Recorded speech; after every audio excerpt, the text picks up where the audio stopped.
professionnels du secteur privé, chers collaborateurs, je voudrais d'abord vous remercier d'avoir accepté notre invitation à cette première rencontre entre le ministère de l'Économie, du Plan et de la Coopération et les organisations professionnelles du secteur privé.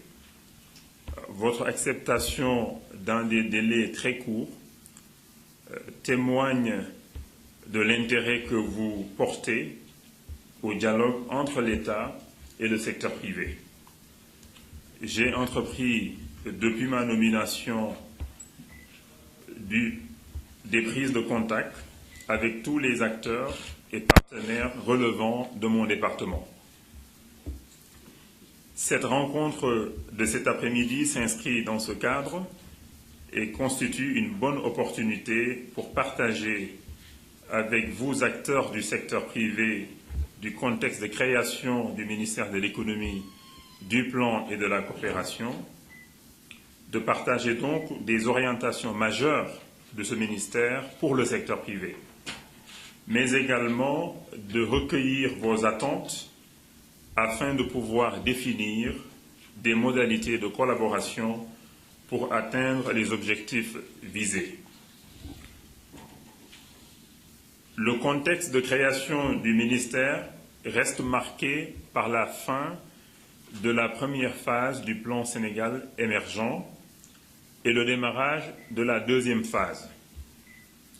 La mise en œuvre de la première phase du plan Sénégal émergent qui s'est déroulée sur la période 2014-2018 a impulsé une nouvelle dynamique de croissance et contribué à la consolidation du cadre macroéconomique.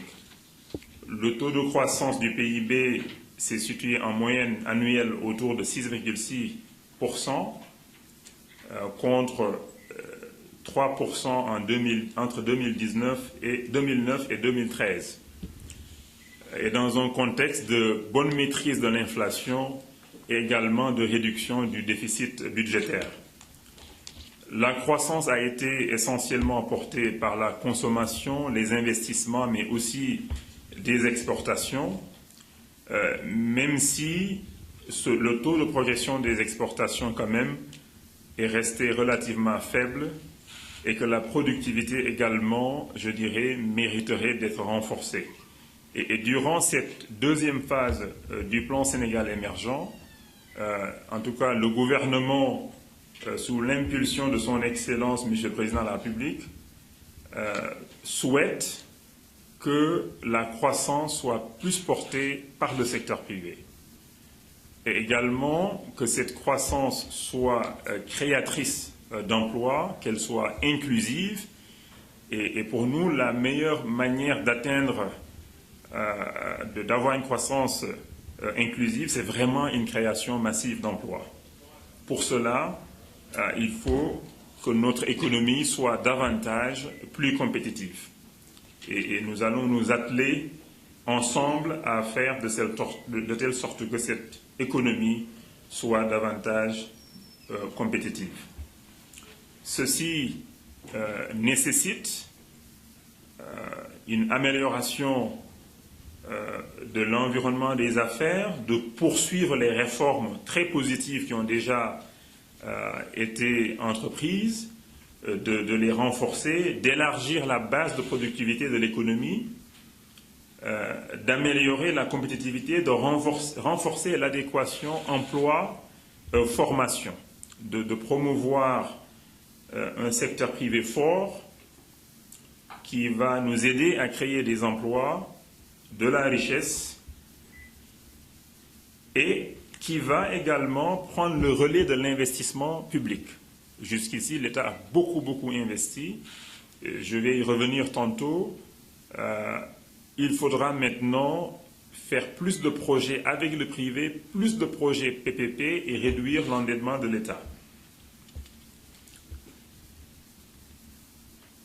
Pour arriver aux performances que nous avons évoquées ci-dessus, Monsieur le Président de la République a pensé alors de la mise en œuvre ou la mise en place d'un ministère de l'économie, du plan et de la coopération, mais qui est aussi en charge de l'investissement.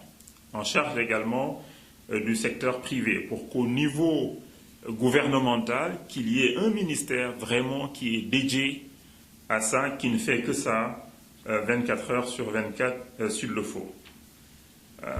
Le ministère intègre dans ses domaines de compétences tous les aspects liés à l'économie, à la planification, à la coopération, au partenariat public-privé et au développement du secteur privé.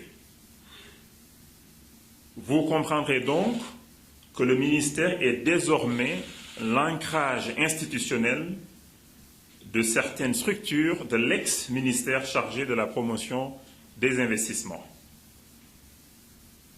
Les différentes directions générales rattachées à ce ministère et directions également incluent notamment la Direction générale de la planification et des politiques économiques, la Direction de la coopération et des financements extérieurs, la Direction de l'appui au secteur privé, la DASP, la Direction des stratégies et de la prospective, la Direction des financements et des partenariats publics-privés. Nous sommes en train de faire un travail de réorganisation dans un esprit de rationalisation pour plus d'efficacité au plan opérationnel et pour mieux refléter la volonté du chef de l'État. Si ces propositions sont approuvées, il y aura à la fin une direction générale de la coopération, des financements extérieurs, du développement du secteur privé et des partenariats. Et donc, sous cette direction générale, on aura 4 directions. La direction de la coopération économique et financière, donc, qui est chargée de mettre en œuvre donc, les politiques en matière de coopération bilatérale et multilatérale. La direction du financement privé et des PPP, donc financement privé internationaux, donc financement des banques commerciales, des fonds private equity, des fonds souverains, des fonds de pension, qui financent par exemple le budget de l'État ou qui essaient de venir en partenariat dans des projets avec le secteur privé. On aura également la direction du développement du secteur privé, et enfin, la direction du suivi et de l'évaluation des projets et programmes publics et privés.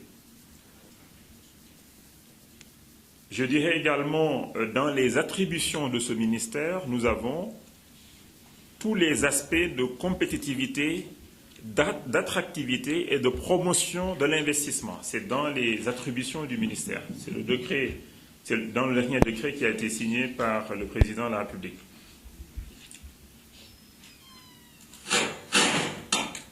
En créant ce ministère, Monsieur le Président de la République a voulu accorder une oreille attentive aux questions d'animation de l'activité économique, de planification de notre développement socio-économique, de développement surtout du secteur privé et des PPP. Parce que une croissance durable ne peut être portée que par le secteur privé. Ça, c'est très clair, il n'y a aucun doute là-dessus. Et également, tout le monde le sait, la création massive d'emplois ne se fera qu'à travers le secteur privé. Ça, c'est très clair également. Il est clair également que l'État ne peut pas continuer à s'endetter pour faire des projets, surtout des projets que peut porter le secteur privé, soit en mode privé pur ou bien en mode PPP.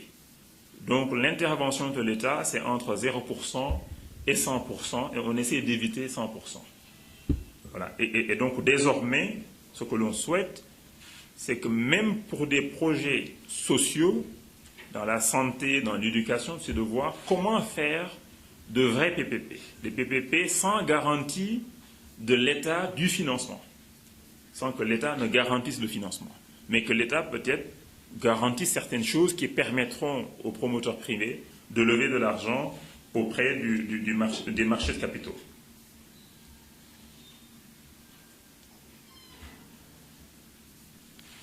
En conséquence, la création du ministère de l'économie, du plan et de la coopération doit être perçue comme, entre autres, une volonté de trouver une réponse à la problématique de développement d'un secteur privé national, principal moteur de la croissance économique, avec un rôle catalyseur dévolu à l'investissement privé étranger.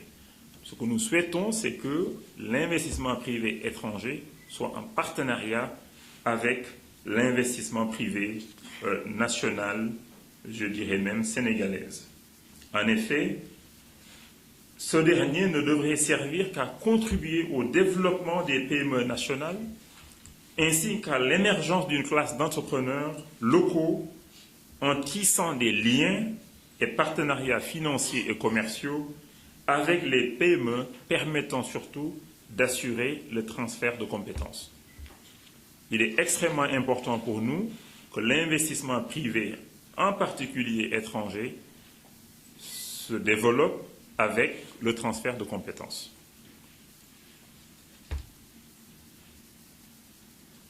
Ce que nous voulons, c'est également développer une stratégie qui nous aidera à mettre en place des écosystèmes au niveau des secteurs d'activité impliquant les entreprises locales afin de leur permettre de tirer un meilleur profit des opportunités offertes au niveau des différents secteurs.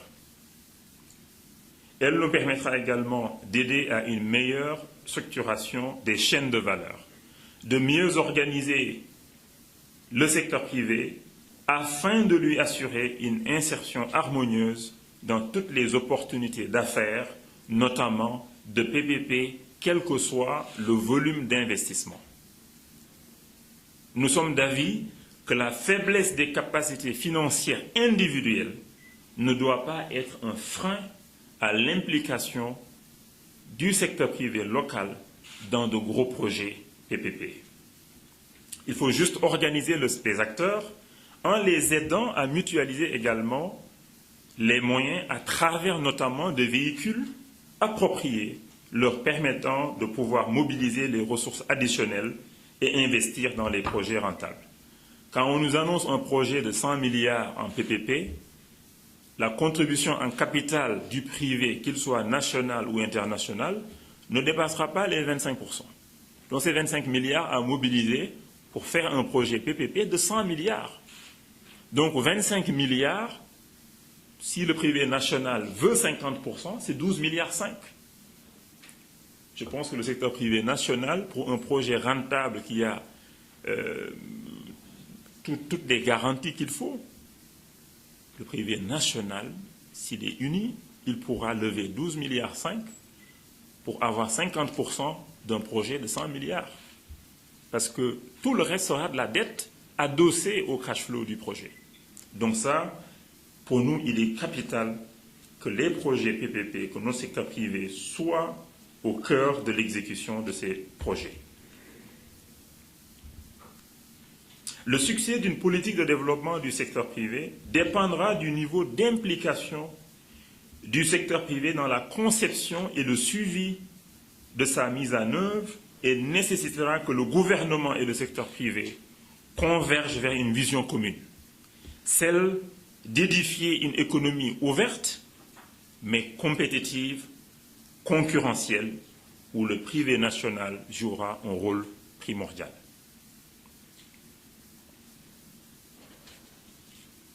C'est pourquoi j'attache une importance particulière à la redynamisation, je dirais bien à la redynamisation du dialogue public-privé par l'instauration de cadres sectoriels d'échange aux fins d'identifier les contraintes spécifiques à l'ensemble des secteurs de l'économie, ce qui devra conduire à la mise en place d'écosystèmes favorables à l'édification d'un tissu d'entreprises denses et compétitives dans un contexte marqué par l'entrée en vigueur de l'accord portant création d'une zone de libre-échange continentale africaine. Si notre secteur privé n'est pas assez fort, s'il n'est pas soudé, s'il n'est pas soutenu, la zone de libre-échange continentale ne sera mise en place que pour d'autres entreprises. Nous ne serons que des consommateurs. Et donc, nous perdrons la création d'emplois. Et ça, notre ministère, le gouvernement, est motivé et déterminé à travailler avec tout le secteur privé pour permettre au secteur privé de jouer pleinement son rôle dans la mise en œuvre de la phase 2 du plan Sénégal émergent. Avec un transfert de compétences, bien sûr.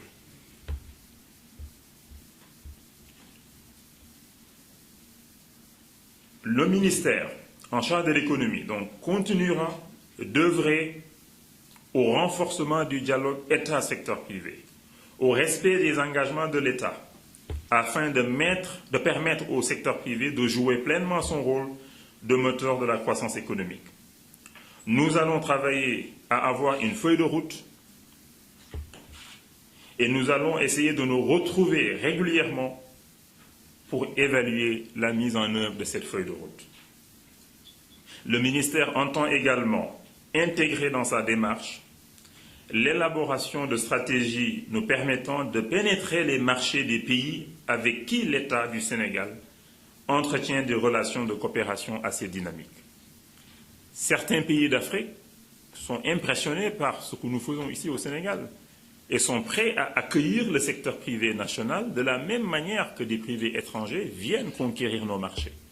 Et donc le ministère, qui est aussi en charge de la coopération, est là pour soutenir le secteur privé national, à aller avec lui à l'étranger pour que nos champions nationaux puissent augmenter leur activité à travers l'export.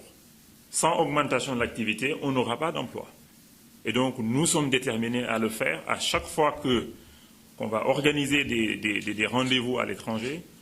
Nous ferons tout pour que vraiment le plus d'acteurs possible soient avec nous, mais en préparant également ces rencontres pour que, entre nous, que ça ne soit pas seulement une promenade. Tout le monde ici a visité beaucoup de pays. Donc on ne veut pas juste repartir visiter des pays sans avoir des accords, sans avoir des partenariats gagnant-gagnant qui nous permettent d'élargir, d'augmenter notre activité économique. Dans le cadre de ces partenariats avec les pays étrangers, avec les autres pays, la Chine va envoyer une délégation au Sénégal les 18 et 19, mais surtout le 19, et il y aura un forum que l'APIX est en train de piloter.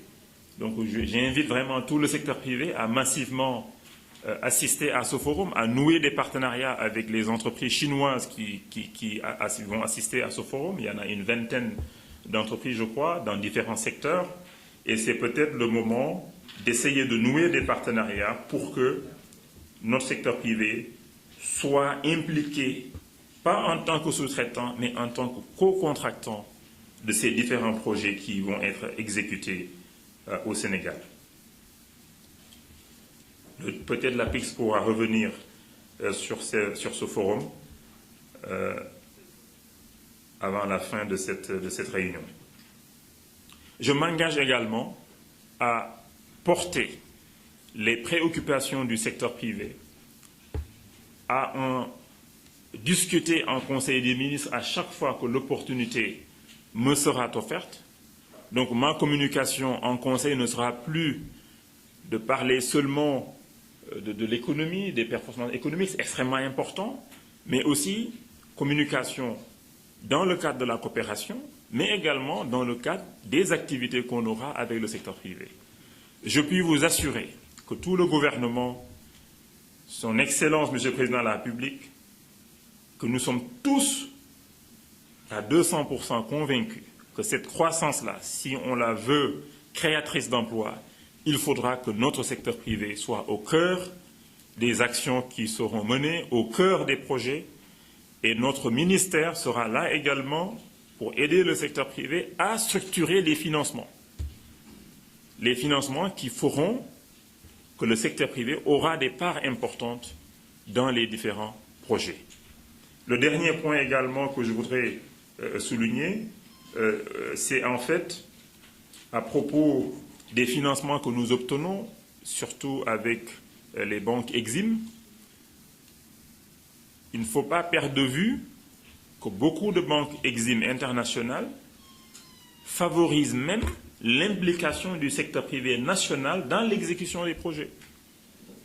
Et souhaitent simplement aussi que le secteur privé national, qui est par exemple dans tout ce qui est BTP, achète simplement des équipements. Il peut financer tout le projet en achetant 20, 25, 30% d'équipements et eux, ils financent tout le projet. Donc, un secteur privé national qui est dans le BTP n'est pas obligé de venir de ce pays pour pouvoir bénéficier de ces financements.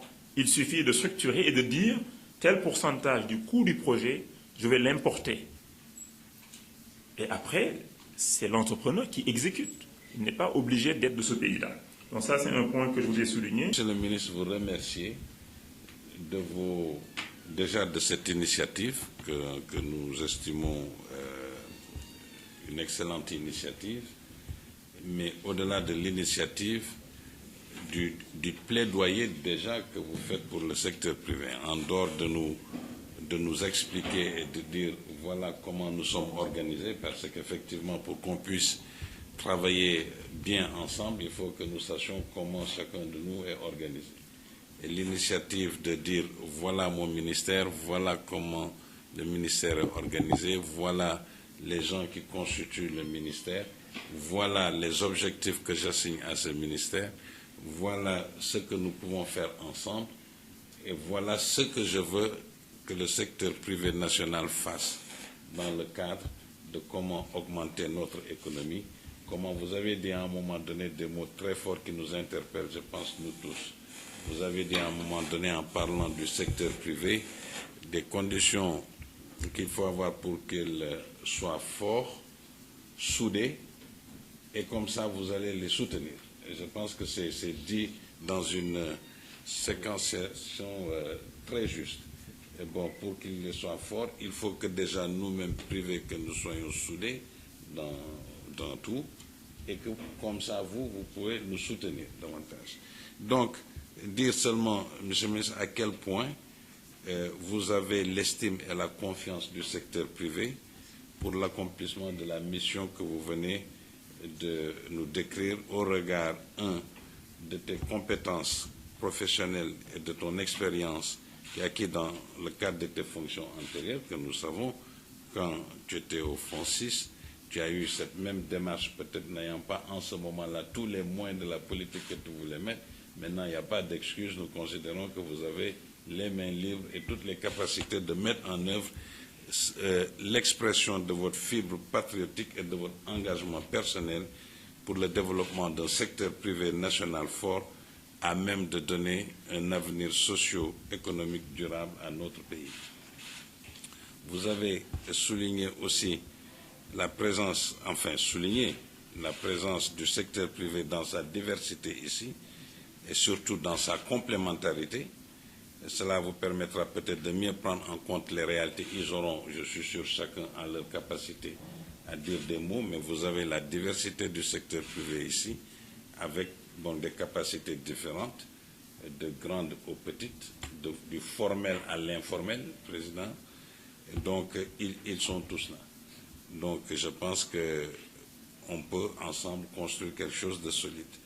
Vous soulignez aussi l'importance que nous attendons et que nous accordons à votre département ministériel pour les raisons suivantes. La nécessité d'avoir, et vous l'avez dit, ça a été tout votre propos, un État parfois plus stratège dans la promotion des privés nationaux. Dans l'accomplissement aussi, à l'exportation, vous l'avez dit, du Made in Sénégal. La mise en œuvre des mécanismes de protection parfois implicites de notre secteur productif national, ça aussi, c'est ça votre soutien que vous aviez évoqué. Il nous faut avoir des mécanismes de protection aussi implicites pour soutenir ce même privé national. La réduction progressive, bien sûr, de notre déficit, qui entraînera une réduction progressive de notre déficit commercial et notre dépendance vis-à-vis de l'extérieur. Donc, pour nous, ce besoin de mieux évaluer l'impact des politiques sectorielles confiées au département ministériel, vous nous aviez décrit votre ministère. Nous sommes d'accord avec vous parce que nous savons que vous pouvez porter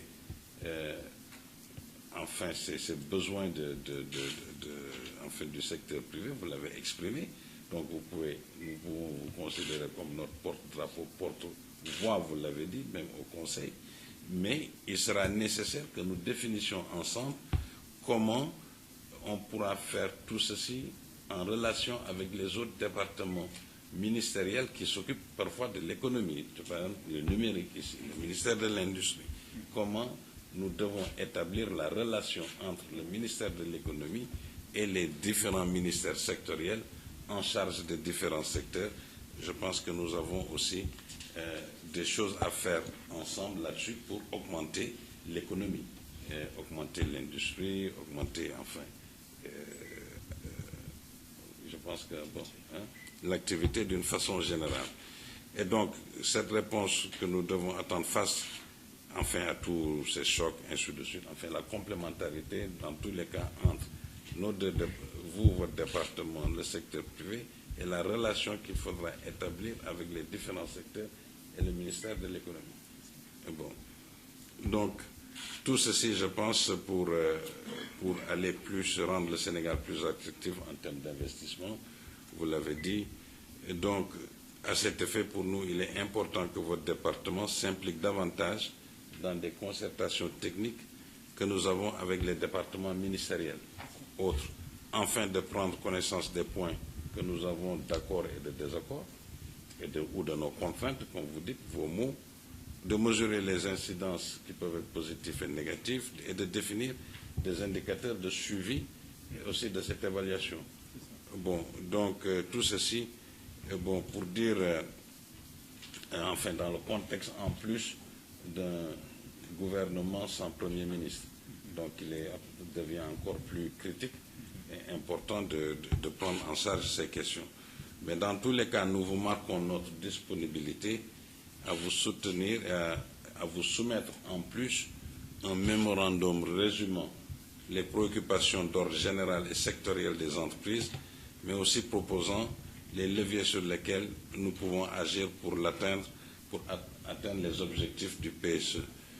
Pierre, dans une concertation que nous avions eue il n'y a pas très longtemps, vous aviez un de nos documents qui consignait toutes nos différentes préoccupations et de comment nous devons faire. Nous pouvons simplement aujourd'hui peut-être les mettre à jour, parce que c'était une concertation d'il y a un an qui avait à peu près ce même caractère, donc qui avait fait l'objet d'un mémorandum très précis, secteur par secteur, global, que nous allons vous remettre en le mettant en jour.